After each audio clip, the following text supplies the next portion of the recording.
E muito bem-vindos a mais um programa Francamente, aqui pela Rádio Difusora 810 e também pelo portal jj.com.br. Vai lá, acessa o JJ, tem lá escrito Difusora, você clica e você consegue nos escutar ao vivo e a cores. A cores não, a cores no YouTube mais tarde, não é mesmo, minha gente? Muito bem. Gente, hoje eu trouxe um tema aqui que é preciso falar, é preciso conversar sobre ele.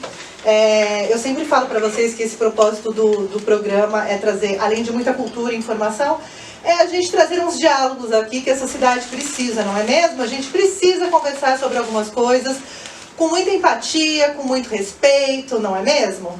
Gente, eu trouxe hoje a Ariadne. Bem-vinda, tudo bem? Bom dia. Bom Obrigada dia. pela oportunidade. Imagina, super bem-vinda. Primeiro eu quero, antes da gente começar, né, a conversar sobre o que aconteceu com você esse final de semana, eu quero saber de você. Ai. Quem é você? O que você faz? Explique para o nosso público a sua área de atuação. Bom, meu nome é Ariadne, tenho 26 anos, sou geminiana e... É importante começar pelo signo. Que dá pra entender um pouco, falar um monte de coisa, mas no fim elas se juntam, entendeu?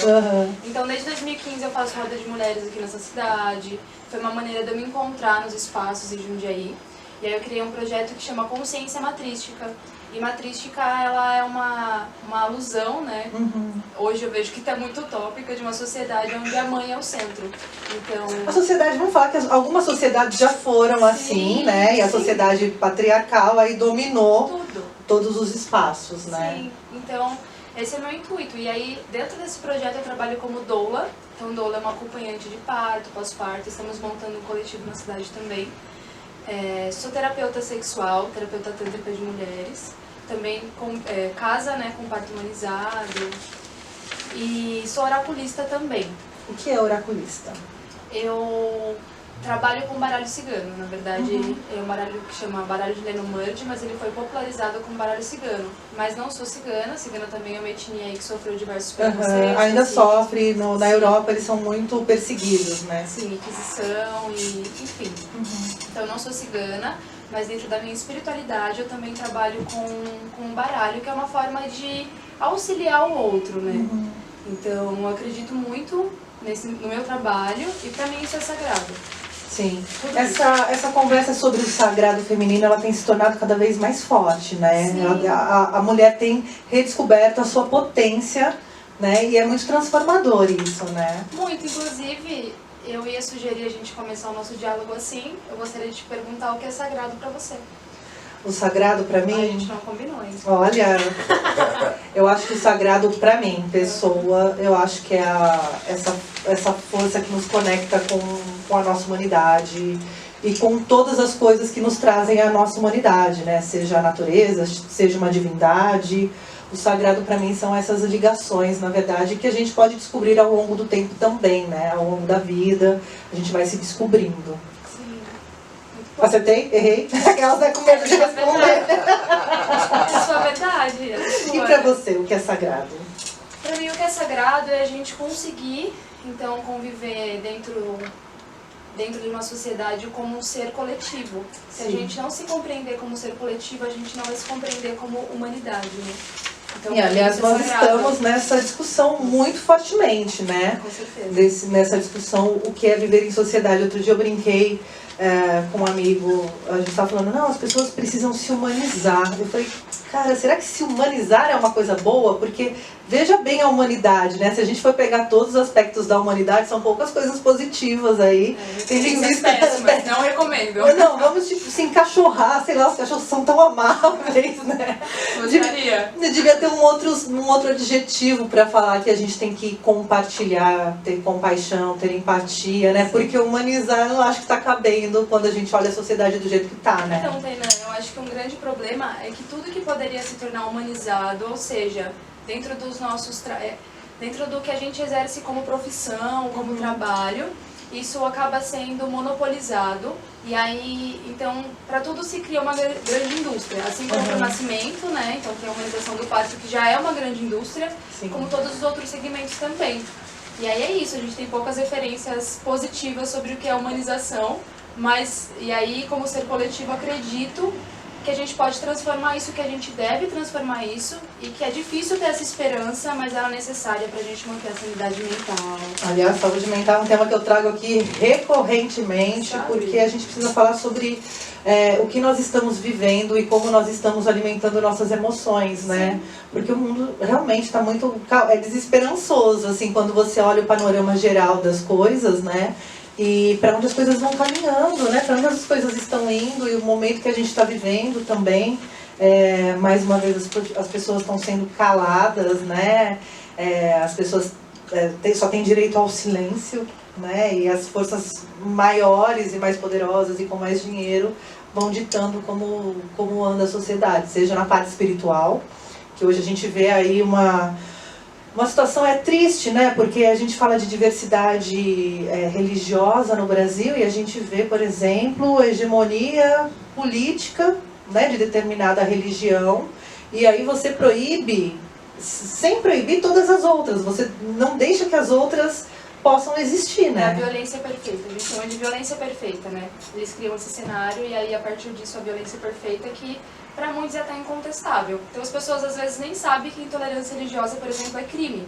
Sim. E foi assim que eu abordei com as pessoas, a maneira como eles me trataram, os criadores do evento. Eu falei, olha, com criminoso não se faz acordo. E pra mim você é um criminoso. Então, sabe, a gente não tem essa informação e é proposital que a gente não tenha, né? Sim. E é isso que o sistema quer, além de tudo, que a gente se enfraqueça e quando a gente se faz e se compreende como um ser fraco, que a gente não se constrói coletivamente, a gente não se fortalece, a gente se cala, fica com medo, se acua e não se expõe também, né? E eu acho que tudo isso é muito necessário para que a gente consiga ao mínimo, então, mesmo que um passo de cada vez, porque tá tudo muito difícil, muito louco, que a gente consiga com um passo de cada vez ir consertando ou se compreendendo dentro da sociedade, ocupando espaço, não se acuando, entendeu? Isso é importante. E voltamos para os estúdios da Rádio Difusora. Hoje eu estou com a Ariadne aqui.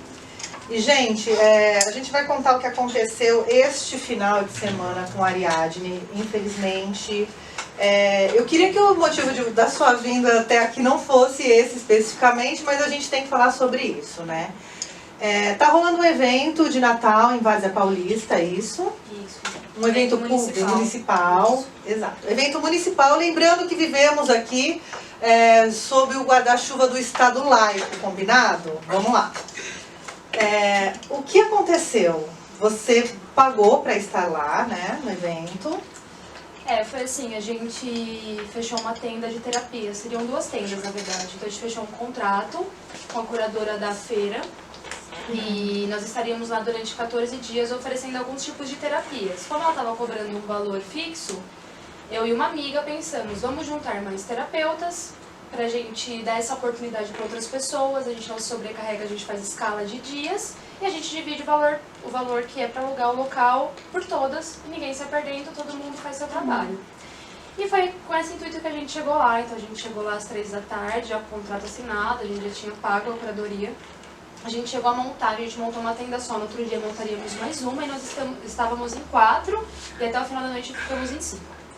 Então foi isso, lá para 5 horas da tarde nossa tenda estava montada, a gente estava achando que a gente estava arrasando, né, a tenda vermelha. Eu vi a foto, estava linda, super chamativa, bonita. A gente estava arrasando no evento, colocamos uma lua ali, enfim. E a gente começou a se organizar para começar os atendimentos. Assim que a gente terminou de fazer a nossa... Os atendimentos, só para a gente entender o que são os atendimentos, para a gente entender, para você que está em casa, para você que está nos ouvindo, entender o que ela ia fazer lá. Tá. Algumas amigas iam oferecer alguns tipos de massagem e alguns tipos de terapia, como a auriculoterapia. Que é aquele do ouvidinho, gente, sabe? Da sementinha, muito né? Muito bom, recomendo. Reflexologia podal.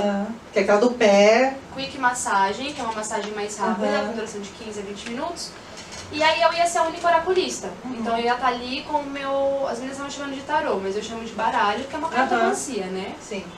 E é isso, eu era a única cartomante e eu ia ser a única pessoa que estaria lá todos os dias do evento. Lê do engano, né? Então, quando estava tudo pronto, a gente terminou a nossa plaquinha, chegou a curadora e eu tava lá dentro da tenda, as meninas estavam pra fora e elas começaram a conversar. Na hora eu falei, nossa, é comigo, né? Porque eu senti, que assim, quando eu leio cartas, É um compromisso que eu tenho com uma entidade espiritual. Então essa é a minha verdade, é o que eu acredito. E avisei as meninas, né? Porque as meninas combinaram de ir com uma roupa específica de cor branca para conseguirem distinguir que a gente era um grupo.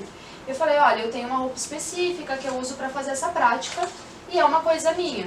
E até então tudo bem. Então eu tava com essa roupa, na verdade eu nem tava com a roupa inteira, eu tava só com uma saia diferente delas.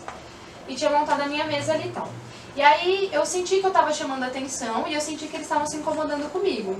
Então, bem no momento que o prefeito... Falar de outros expositores, público em geral. Nem tanto o público em geral, mas as pessoas responsáveis pela feira. Entendi. Entende? Quando você foi fazer e foi pagar, alguém te perguntou? Não, na verdade o contrato foi fechado com uma amiga, com essa amiga, tá no nome dela. E ela que estava diretamente interagindo isso com a curadora. Mas quando você vai lá, você fala, né, o que você vai fazer, enfim, existe essa conversa aí, né? E não tinha alguma coisa no contrato proibido, tinha alguma proibição? Não, não tinha nenhuma cláusula de proibição de nada, né? Tipo, proibido montar drag queen no evento, né? Porque as pessoas gostam de proibir isso aqui também, só falei que eu proibido POCs, não tinha. Proibido POCs, não. Não tinha nada disso. E a gente tava ali seguindo a vida, mas eu senti realmente que eu tava chamando a atenção, assim, dessas pessoas, porque do nosso lado tinha uma barraca que tava escrito SOS Cristão, essa é a verdade. E aí essas pessoas estavam incomodadíssimas comigo e eu já tinha percebido os olhares, então é uma coisa que não é concreta, né, não tem nem como falar, mas eu senti e eu percebi isso. Eu tava dentro da tenda, as meninas estavam pra fora e aí começou um rolo, né, um bafafá, assim. E eu falei, é comigo. E na hora que eu saí, a primeira coisa que essa minha amiga do contrato falou foi, Ari, é com você. Então aí a curadora já veio e falou, e começou todo o discurso dela. Então o discurso dela foi assim, estou muito triste de ter que fazer isso. Aí eu, isso o quê? Então, você vai ter que sair do evento, mas exclusivamente só eu poderia. Por quê? Porque ela falou que não sabia que ia ter a cartomancia e que o prefeito, nesse momento, o prefeito tinha acabado de subir no palco com a primeira dama e a corja dele e tal, pra fazer a abertura do evento. Então ele estava diretamente olhando pra gente, pra nossa tenda, que ficava de frente pro palco, na direção, né?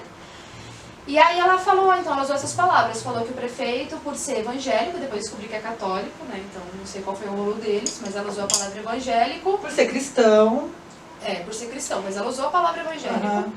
E o evento ser um evento religioso, exclusivamente eu, que estava ali representando algo que pra eles não era bonito, era um evento religioso ou era um evento... Bom, se bem que quando você fala de Natal, se bem que o Natal é muito discutível, né? Vamos falar aí ecumênico.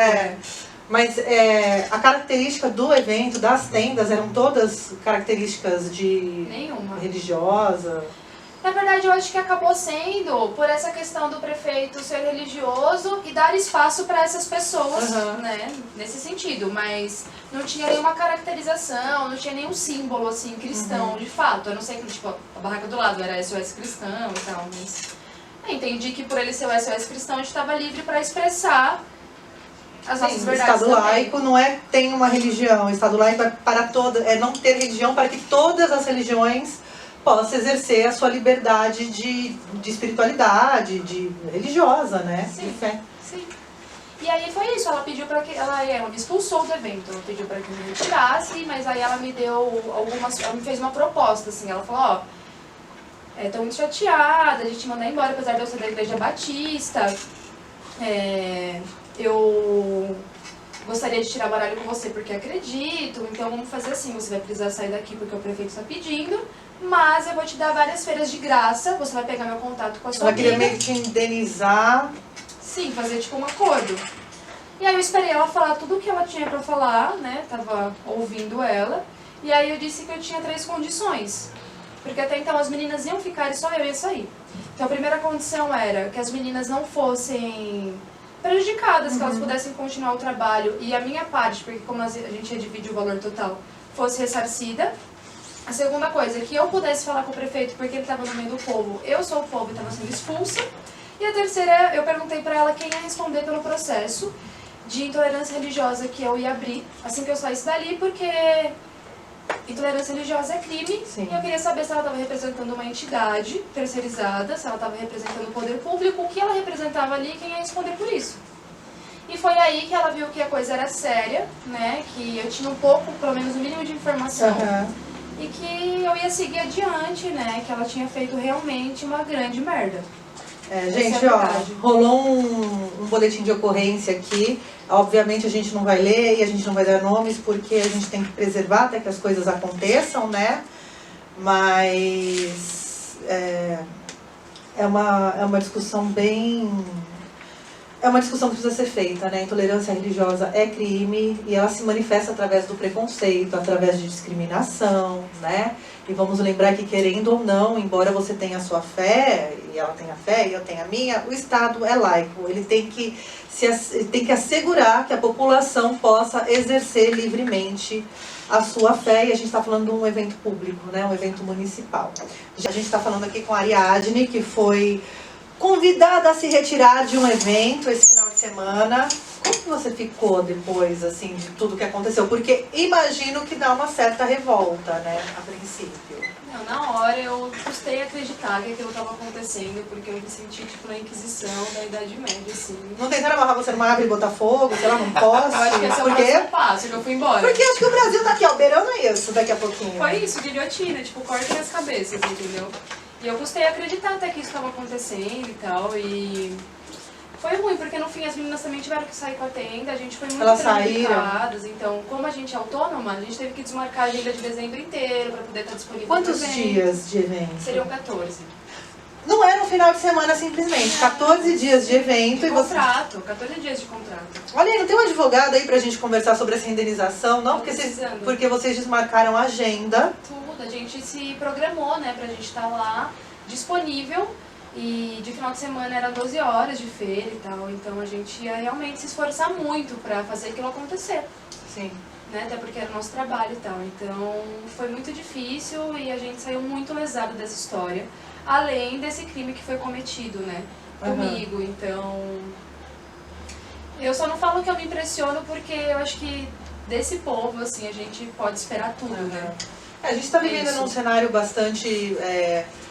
uma conversa bastante preconceituosa, bastante intolerante. A gente vê terreiros sendo queimados, né? A religião alheia não está sendo respeitada, principalmente religiões de matrizes africanas, né? A gente está com um problema seríssimo com relação a isso, né? As pessoas estão escondendo a religião com medo de sofrer represálias, seja no trabalho, seja em ambientes sociais. Isso tem acontecido. Mas na hora do cristão pular 7 ondinhas, tá tudo certo, né? Não é verdade? E tem até, eu tenho uma amiga, né, que é do axé e tal, que ela é cantora, Mabu, e ela fala, não adianta pular 7 ondas se você não respeita as 7 linhas. Sim. E essa é a nossa verdadeira cultura, assim, não é o meu lugar de fala, sim, né, por eu ser uma mulher classificada como branca para a sociedade, então é óbvio que, mesmo que eu siga, assim, essa religião e faço capoeira, e pra mim isso me fortalece, é óbvio que eu sofro muito, muito menos. Então, assim, é uma situação que aconteceu comigo hoje, acontece diariamente, às vezes, com uma pessoa que é do axé, toda sexta-feira que ela veste branco, e ela vai sofrer isso consecutivamente muito mais.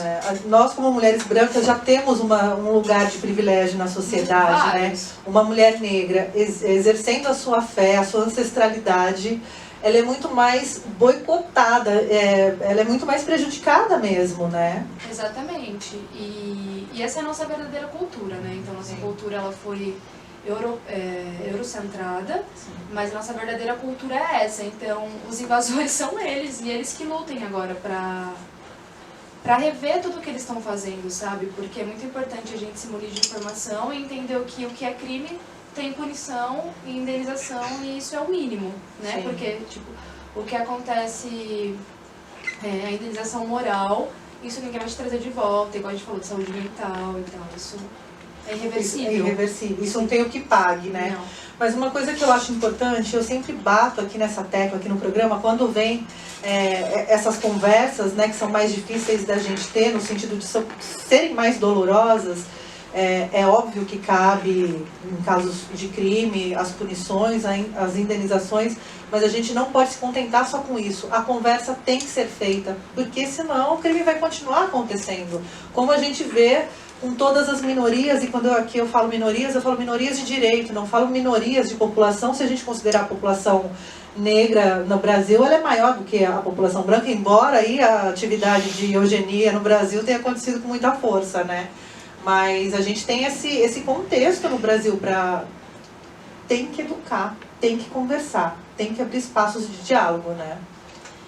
É muito importante esses espaços de diálogos, e aí isso também conversa muito com a minha fé e com o que eu acredito, né? Porque eu estava ali representando uma lebara, que significa pombagira, e eu estava caracterizada disso, e a pombagira e o Exu, eles são isso, eles são a nossa comunicação, né? Sim. E a partir do momento que a gente trabalha isso, independente de qual seja a fé, no sentido místico, a gente está trabalhando essas forças, e é essencial que a gente sim se organize, é essencial sim que a gente se eduque e que a gente tenha espaço para isso. E se a gente esperar do governo, principalmente essa bancada evangélica, a gente não vai ter. Então a gente tem que o quê? Ocupar o nosso espaço, se valer dos nossos direitos e não se acuar, né? A gente tem que realmente colocar a cara à tapa, porque não tem como a gente ficar se escondendo ou esperando que tudo isso passe, porque pelo que eu percebo, na minha visão, assim, não vai passar. A gente tem que lutar, né? É uma guerra.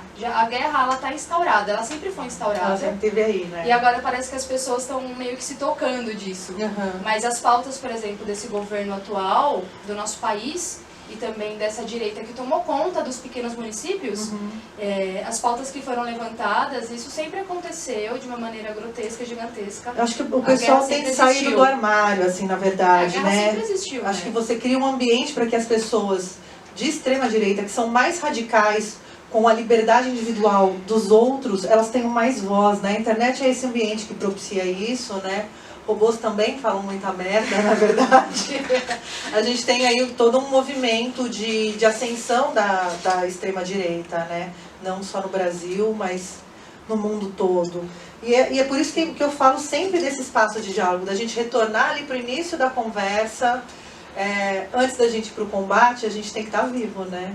E aí manter a saúde mental forte e unidos, porque tem que manter a saúde mental em dia. Quando eu falo de Estado laico, da importância do Estado laico, e o Estado, ele é laico no papel, ele não é laico na prática, porque quando você entra em qualquer órgão público, você vê um crucifixo. Teoricamente, Estado laico, né, não teria... Estão ditando leis, né? Não teria que ter nenhum signo, nenhuma simbologia religiosa em nenhum espaço público, porque o espaço é de todos. E as pessoas são diversas, são plurais, são diferentes, com crenças diferentes, com rituais diferentes, né?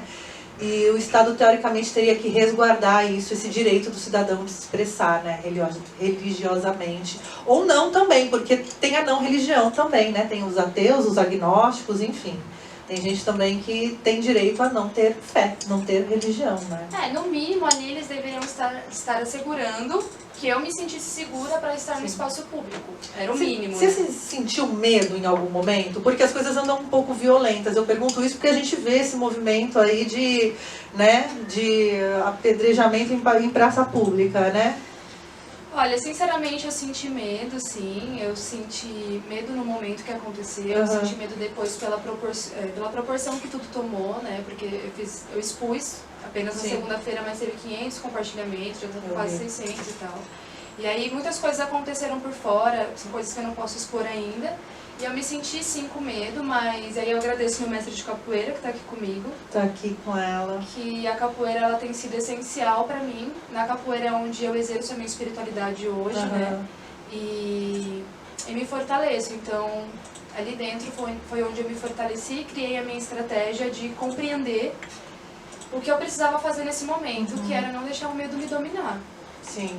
É importante isso, né? Acima de tudo agora, você manter a sua saúde mental, porque vai ter uma luta pela frente, né? E assim, sempre que tem uma mulher falando, você tem que ter muita força para ser ouvida, né? Não é uma coisa tão simples, né? Sim, a todo momento vai vir uma fala te desvalidando, ou querendo que você comprove 1000 vezes a sua fala e os fatos. Então tudo isso também é violência de gênero, né? O que aconteceu ali faz parte da violência de gênero, a Inquisição fez parte da violência de gênero, e essa situação só demonstrou que nada mudou, mudaram-se os papéis, as figuras, as máscaras, a maneira como tudo isso acontece, mas continua sendo violência de gênero. E nenhum direito está garantido nesse país, né? Você não tem direito nenhum garantido. E numa crise, a primeira coisa que vai acontecer com a gente, que acontece, que está acontecendo, é perder direitos, né? A gente está muito nesse momento, né? E também pela maneira que somos educados, né? A gente não é educado politicamente a compreender legislação, direito, Sim. então tudo isso é também um privilégio saber disso, né? Porque Sim. quem tem acesso a essas informações? Pouquíssimas pessoas. Então, eu sempre falo que tem pautas que a gente devia ter desde a infância, como saúde mental, por exemplo, pautas de educação financeira, né? Porque hoje está todo mundo achando que pode ser empreendedor aí e as pessoas não têm esse preparo para olhar de verdade. Não, e a nossa realidade isso, é o quê? né? Escola sem partido.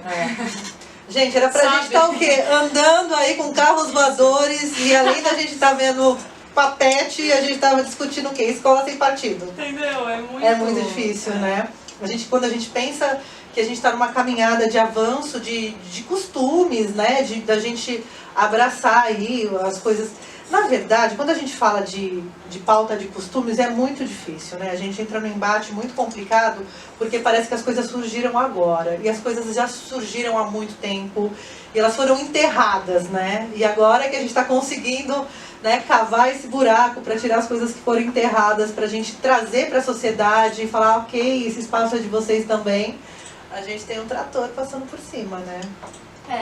Eu falo muito sobre isso, que é a gente naturalizar os nossos ciclos, naturalizar Sim. os nossos corpos, naturalizar os nossos costumes, naturalizar a nossa vida. Então, apesar de, para muitas pessoas, por exemplo, a minha fé, a minha religião, a minha vida ser muito diferente e chocar algumas pessoas, para mim tudo isso é muito natural. E é com essa maneira que eu espero que elas tratem, porque isso também fala de respeito, né? Sim. Gente, e como a escolha de uma pessoa pode te chocar, né? Se ela não está tirando a tua liberdade individual, como que isso pode ser um problema seu? Né? As opções afetivas da pessoa, as opções de fé da pessoa, né? Da pessoa se conectar com o divino, a religião da pessoa, como isso pode ser um problema do outro? Então, a violência perfeita, ela começa exatamente assim, é o sequestro da subjetividade. Então, a pessoa, ela desvalida tudo que é seu, que é individual e único e subjetivo, e se apropria disso, né? Então, isso acontece em diversas formas, todos os dias, e as pessoas roubam, né, o que é nosso, único e subjetivo. E isso é uma violência também. Mas até a gente compreender isso, a gente já perdeu tudo que é nosso, né? Sim, já se descaracterizou, de né? Sim, totalmente. Tem um estudioso que ele diz que quando você quer dominar um povo, né, você tem que dividi-los para dominá-lo. E se você quer destruir um povo, acabe com sua cultura. E quando a gente fala em cultura, eu não estou falando só de teatro, das expressões artísticas. A cultura de um povo tem a ver com a religião, tem a ver com o que come, o que veste, né?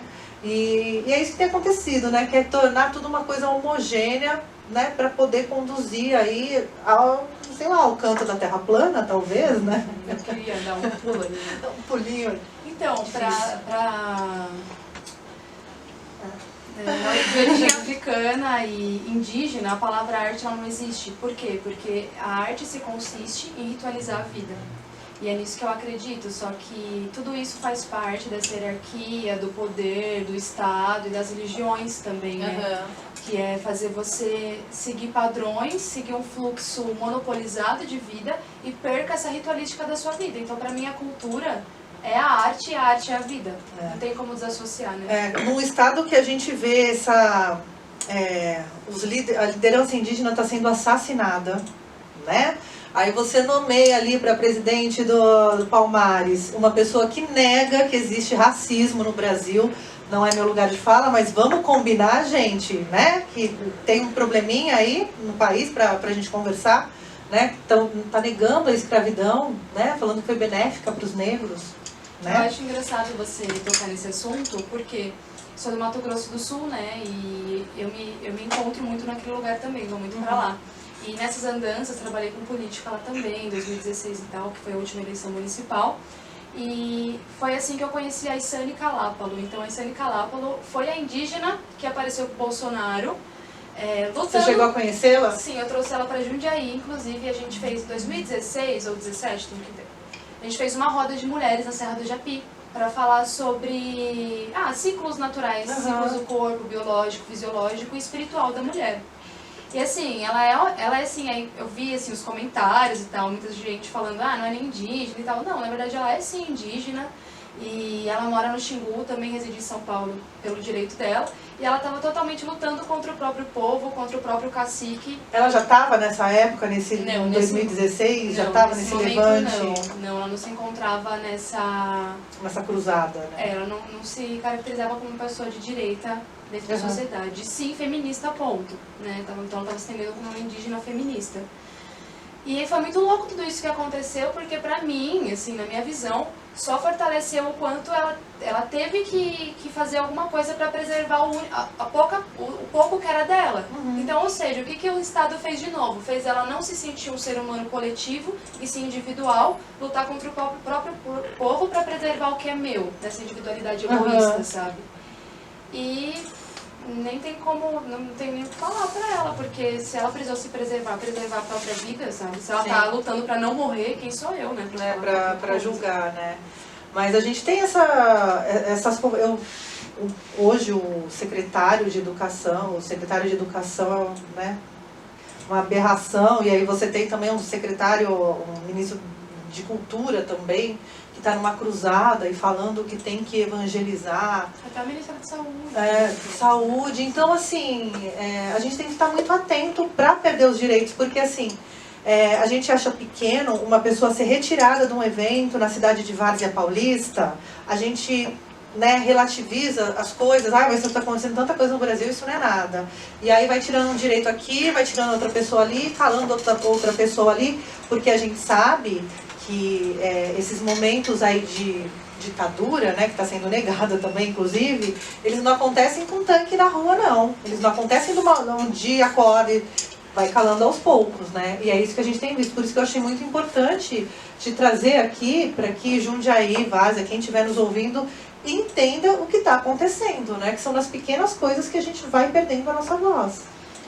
E agradeço, porque ter um espaço democrático onde a gente possa colocar a nossa voz é essencial para que tudo isso não se prolifere ainda mais, né? Essa ditadura, e a gente está vivendo sim esse momento, por mais que muitas pessoas ainda não consigam enxergar, porque eu vejo, né, que a grande massa realmente não consegue enxergar, porque eles estão ainda apoiando esse governo. Todo dia a gente tem aí milhões de notícias de pessoas que realmente perdem um pouco de individualidade ou dos seus direitos e acaba tendo que se pendendo para algum lado, se vender, enfim, se descaracterizar, né? Então tudo isso é muito sério e toda opressão, a tendência da opressão é a morte. Sim. E a gente tem que se manter viva, forte e ocupando esses espaços, por isso que esse programa aqui é muito importante nesse momento. Ariadne, hoje nos estúdios da Rádio Difusora, a gente abriu o programa hoje falando um pouquinho do trabalho dela, e a gente contou todo o caos que aconteceu em Várzea Paulista esse final de semana, que ela foi expulsa de um evento aí, né, por conta da atuação dela, por conta do exercício da fé e do trabalho, né, dela, porque, querendo ou não, a fé, ela rege nossos comportamentos, não dá pra você falar, olha, agora eu saio de casa, deixo tudo que eu acredito aqui e vou para o mundo. Não, você carrega todas as suas crenças, né, não dá pra você separar. E mesmo porque isso faz parte da tua área de atuação, né. Como que você quer seguir daqui pra frente? Você tá forte? Você tá bem, assim? Como que tá a sua cabeça? Inclusive pra trabalhar, você precisa estar bem, né? Sim, para cuidar do outro a gente precisa estar bem. Sim. E aí eu me sinto bem, me sinto forte pelo apoio coletivo que eu tive e pelo apoio do meu mestre também. Então, assim, na minha crença, né, Exu e Pombagira, que é algo que me representa, que eu represento, que faz parte de mim, eles são a boca que tudo come. E a capoeira é tudo que a boca come. Então, dentro desse espaço de se fortalecer espiritualmente, intelectualmente e corporalmente, dentro do barracão de capoeira, é o que me fortalece, me faz seguir forte para continuar. É tudo que eu faço, que pra mim é sagrado e muito importante. Agora, Merchan, onde as pessoas te encontram para o seu trabalho. Vamos aproveitar o espaço, não é mesmo, minha gente? Vamos divulgar aqui. Pode falar do barracão também. Então, no barracão é onde eu abro o baralho mesmo. Então, quando é presencial, eu faço online também. Mas quando é presencial, a gente ocupa aquele espaço. Ele fica próximo da Luquine, ali, né, na altura do Parque da Uva. E aí as pessoas podem me achar tanto pelo Facebook, que tá com a Ariadne Grise, ou como pelo Instagram, que é consciência_matrística. E aí a gente conversa, se afiniza e tal. Então, sou cartomante, já faço isso há alguns anos. Também sou doula, então acompanho gestante no parto e pós-parto. Você falou que viria uma amiga com você, mas ela teve um parto aí de emergência, ela na né? a Iuna, inclusive eu vou lá encontrar com ela daqui a pouco. Ela é cristã e ela ia vir defender a classe, né? Porque a gente se dá bem, eu acho que é isso. Esse é o princípio, pelo que ela me ensina. Não sei muito da Bíblia, mas pelo que ela me ensina, princípios de Jesus, de Natal, é isso, né? Comunhão. Teoricamente é comunhão, compaixão, amor. Vamos lembrar dessas 3 palavras. Esquece a Bíblia um pouquinho. Vamos lembrar só desses 3 pontinhos aí. Sobre exercitar, vamos dar uma treinada nisso para viver em sociedade, né? É importante. É importante, né? Tanta coisa escrita ali, né? E a pessoa não se apega ao principal, que é amor ao próximo, né? É o principal a gente né? Para nossa existência ser possível, né? Para nossa existência ser possível. E tá difícil.